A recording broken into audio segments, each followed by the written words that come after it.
be seen up there.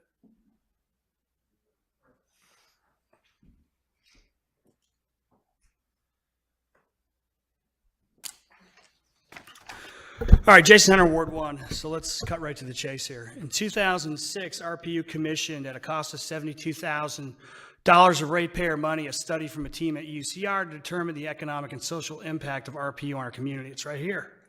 UCR, of course, being perhaps the greatest example of a special interest via RPU in the city, in that it receives special discounts no one else in Riverside receives. And there's your first conflict of interest. In early 2017, UCR's crack team came back with its final report, and gosh darn it, what did it say? Can you believe that it said RPU was just the bee's knees, the best thing ever to happen to the city of Riverside? I mean, go figure, right? And the timing, right before a rate increase would be announced. What a coincidence. I want to remind everybody, we paid a consultant, we, the owners, for an independent report. I want to talk about one chart in that report that should lay waste to the notion RPU is being honest about this rate increase. I want to draw your eyes to table 7. I don't know if you can see it out there, but I'll explain it to you in this, what's on the screen here, and it's pretty small, which emphasizes how much value Riverside derives from not paying SoCal Edison rates, $24 million annually. Wow, that's great, right? 19 cents for Edison versus 15.7 cents we pay here at RPU.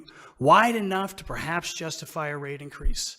Now, I want to show you a draft of this report from just a few months earlier. It's right below. I can't share with you exactly how Jason Hunter got his hands on this draft, other than to tell you that many Bothans died getting this information. And that's just a little nerdy joke for my Star Wars friends out there, Star Wars friends. So let's look at the chart. And let's look what happens to the numbers. $24 million in value turns into a wee $3 million just 2 months before. And how does that happen? RPU and Edison's rates miraculously change. Edison's went up in the final report and RPU's down. I don't think rates can actually change that fast. So how did it happen?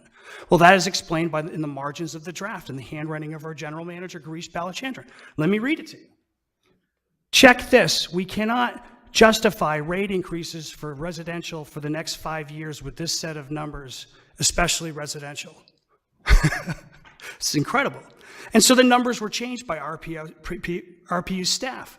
A false equivalencies and apples to orange comparisons was created not to reflect reality, but to once again fit the message to increase rate to take the owner's money.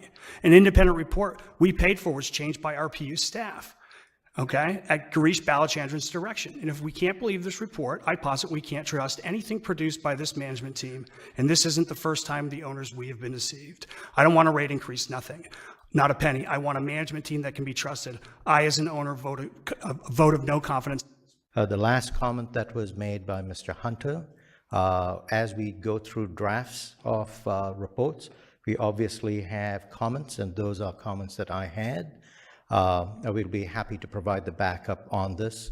Obviously, if one of the key things when you run an electric utility, a publicly owned electric utility, is you're not going to have rates higher than your surrounding investor-owned utility. So that was the context of my comment. After this meeting, we'll go back and look at the data and provide you information on that. Thank you very much.